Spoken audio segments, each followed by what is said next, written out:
Sub registrar కార్యాలయానికి భవన యజమాని తాళం వేశారు. 2022 నుంచి అద్దె చెల్లించడం లేదని, ఇదే విషయంపై డిస్ట్రిక్ట్ రిజిస్ట్రార్కు పలుమార్లు ఫిర్యాదు చేసినా పట్టించుకోలేదని యజమాని తెలిపారు.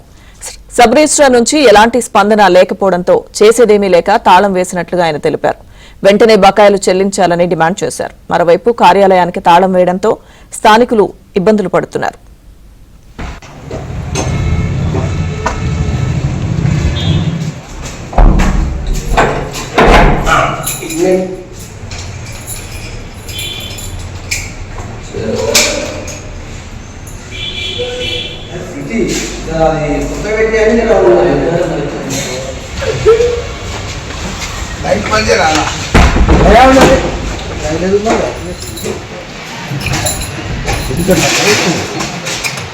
కొత్త తరం చెప్పలే పరిస్థితి తెలుసా.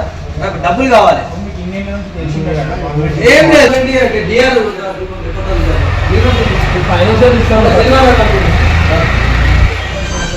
నువ్వు రాసుకుని కూడా ఈ మాకు ఒకటి కాపీ కానీ